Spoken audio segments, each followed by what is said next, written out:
अस्सलाम वालेकुम नाजरीन, मैं हूं अब्दुल रज़ाक खट्टी। आज हम एक बात करेंगे, एक सियासी तज्ज़िया करेंगे। वो ये है कि पीडीएम में जो तकसीम हुई, पाकिस्तान पीपल्स पार्टी और एएनपी निकल गई और उसके बाद हमने देखा है कि जो सूरत-हाल बनी है उसमें जो पीपल्स पार्टी थी उसकी जो कुव्वत थी या अपोजिशन जमातों के साथ मिलकर उसकी जो ताकत थी उसको बड़ा नुकसान पहुंचा है। और यही सूरत हाल एएनपी के साथ भी हुई है, क्योंकि एएनपी का जो स्पेस था वो पख्तूनख्वा के अंदर काफ़ी कम हुआ है। उन्होंने कोशिश भी की है कि उसको बढ़ाया जाए, लेकिन उसमें कामयाबी नहीं मिल रही। अब सवाल जो हम आज जिस पर बात करेंगे वो ये है कि ये जो दोनों बड़ी जमातें, पख्तूनख्वा की बड़ी जमात है एएनपी, वो वहाँ से निकली। इसी तरह पीपल्स पार्टी जो सिंध की सबसे बड़ी जमात है और पंजाब में, मुल्क के दीगर सूबों में भी उसका असर रसूख है। कौमी असम्बली में वो दूसरे नंबर की सबसे बड़ी जमात है। लेकिन ये जमातें जिस तरह निकली हैं उसका फ़ायदा किसको हुआ? आज असल में ये बड़ा नुक्ता है जिसके ऊपर हम चाहेंगे कि इस पर बात करें। और अगर आपके जहन में इस हवाले से कोई और चीज़ें हों तो अपने कमेंट्स में ज़रूर इस बात की राय दीजिएगा, तो मुमकिन है शायद कुछ चीज़ें क्लियर हों तो हम उस पर भी बात करें। आपको मैं पहले ये बताऊं कि आपको याद होगा कि ये 10 जमाती इत्तेहाद था जिसमें मौसम दावड़ की सूरत में पीटीएम भी उसका हिस्सा थी। पख्तूनख्वा के अंदर जो सबसे बड़ा थ्रेट था मौलाना फजल रहमान साहब के लिए, वो एक एएनपी थी और दूसरी पीटीएम थी। तहरीक इंसाफ क्योंकि ऑलरेडी हुकूमत के अंदर है और मौलाना की सबसे बड़ी मुखालिफ जमात है पख्तूनख्वा में। वैसे भी जितनी मुखालफिन में उनकी जानिब से तनकीद तहरीक इंसाफ की तरफ से आती है, जिस तरह के अल्फाज मौलाना साहब के लिए कहे जाते हैं, ज़ाहिर है कि पाकिस्तान के सियासी कल्चर में इस तरह का रिवाज पहले तो नहीं होता था, लेकिन अब जिस तरह ये जो इब्तदा की थी तहरीक इंसाफ ने वो भी हम देख रहे हैं। लेकिन इस सारी सूरत-हाल के अंदर आप देखें कि इस्तीफ़ों का बहाना बनाकर लॉन्ग मार्च से में शामिल जो है वो होने के हवाले से जब से ये तनाज़ा शुरू हुआ तो उसमें मुस्लिम लीग नून और मौलाना फजल रहमान चाहते थे कि किसी भी सूरत में पीपल्स पार्टी उनसे अलग न हो। लेकिन आपको याद होगा कि उन्हीं दिनों ये जो है वो तासुर आम था कि पीपल्स पार्टी खुद को जो है वो पीडीएम में रखकर अनईजी फील कर रही है, क्योंकि जिस तरह इस्टेब्लिशमेंट के खिलाफ नैरेटिव मौलाना फजल रहमान, मरीम नवाज शरीफ और नवाज शरीफ का था, उसको एक तरफ तो अवाम में बड़ी पजीराई मिल रही थी, पंजाब के अंदर उसको बड़ी पजीराई मिल रही थी, लेकिन खुद पीपल्स पार्टी के अंदर उसको बड़ी पजीराई थी। पीपल्स पार्टी के जो कारकुनान हैं वो बड़े खुश थे कि एक बड़े अरसे के बाद इस तरह की सूरत-हाल पैदा हुई है और पाकिस्तान के अंदर जो सियासी निज़ाम है, जो सियासी कुव्वतें हैं, उनके अंदर जो इस्टेब्लिशमेंट की मुदाखलत है, सियासी पावर के अंदर जिस तरह की नाजायज़ मुदाखलत है, उसके खिलाफ अगर पंजाब के अंदर से, पख्तूनख्वा के अंदर से, मौलाना की तरफ से इस तरह की जो आवाज़ें उठ रही हैं, इसकी हिम्मत अफजाई करनी चाहिए, इस आवाज़ के साथ आवाज़ मिलानी चाहिए। लेकिन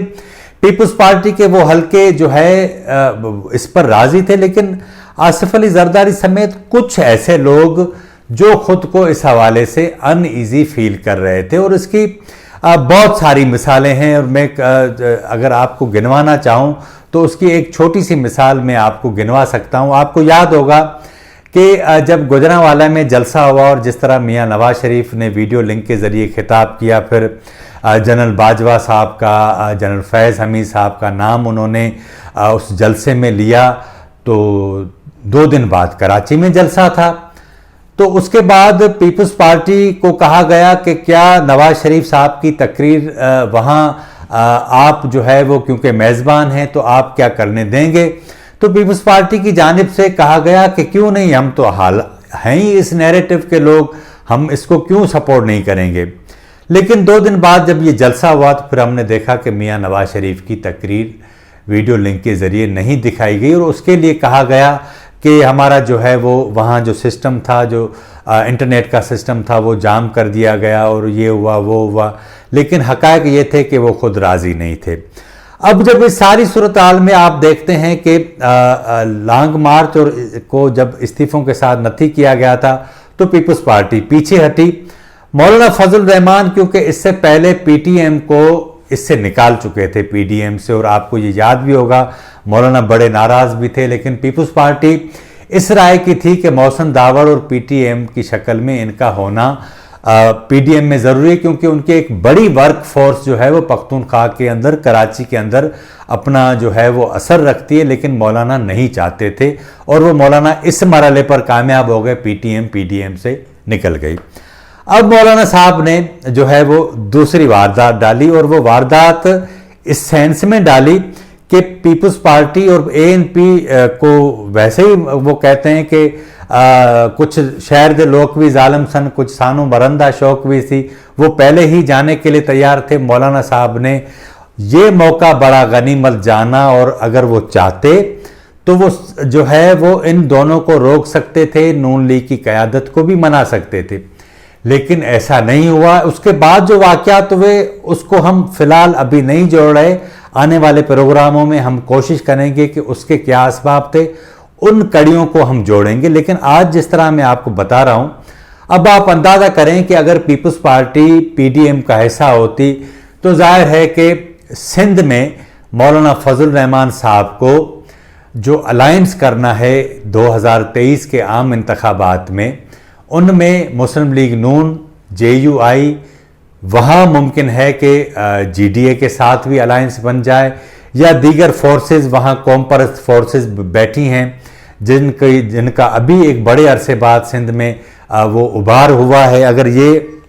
ان قوتوں کا اتحاد بن جاتا ہے سندھ میں تو ظاہر ہے کہ پیپلز پارٹی کے لیے یہ بڑا ٹف ٹائم ہوگا، لیکن مولانا کیونکہ سمجھتے تھے کہ اس ساری صورتحال میں یہ جو رواداری ہے وہ ان کو آڑے آ رہی تھی، اور وہ چاہ رہے تھے کہ اگر اپنے طور پر بھی پیپلز پارٹی چلی جائے تو ان کے لیے یہ بڑی آسانی ہوگی، اور انہوں نے یہ موقع غنیمت جانا، اور پھر انہوں نے دیکھا کہ اگر یہ ادھر سے چلے جاتے ہیں تو یا بسم اللہ، اور وہاں سے اے این پی چلی جاتی ہے تو یا بسم اللہ، اور پی ٹی ایم بھی وہاں سے چلی گئی۔ اب میں آپ کو یہ بتاؤں کہ یہ جو جماعتیں چلی گئی ہیں پیپلز پارٹی کو ممکن ہے کہ آنے والے دنوں میں اس کا اندازہ ہوگا کہ جس طرح پی ڈی ایم سے وہ نکلی ہے اسے کتنا نقصان ہوا ہے اور کتنا نقصان ہوگا، کیونکہ اسٹیبلشمنٹ کے ساتھ ساز باز کر کے اس بات کی توقع نہیں کی جا سکتی کہ جو وعدے آپ کے ساتھ کیے جا رہے ہیں وہ پورے بھی ہوں۔ تو اس ساری صورتحال میں وہ جو ہے وہ جس جادوگری کے ساتھ مولانا فضل الرحمان نے الزام بھی ان کے اوپر آ گیا، خود بھی الگ ہو گئے، اور ان کے راستے سندھ میں بھی صاف ہو گئے ہیں، پختونخوا میں بھی صاف ہو گئے ہیں،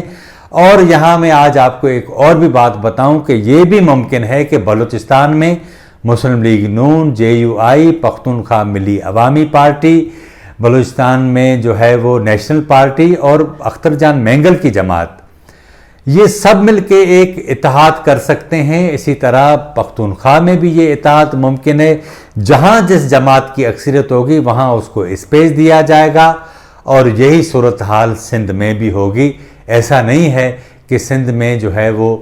پیپلز پارٹی سولو فلائٹ کرے گی۔ یہ صورتحال جو ہے وہ آنے والے دنوں میں ہم دیکھیں گے کہ آپ بھی دیکھیں گے کہ یہ کس طرح ایک نیا رخ اختیار کرتی جائے گی۔ آج کے پروگرام میں اتنا ہی۔ اگر آپ کو ہمارا پروگرام اچھا لگا ہو تو ہمارے چینل کو ضرور سبسکرائب کریں، لائک کریں، شیئر کریں، اور اپنی رائے کا اظہار ضرور کریں تاکہ آنے والے دنوں میں ہم اپنے اس پروگرام کو مزید بہتر بنا سکیں۔ مجھے اجازت دیجیے، اللہ حافظ۔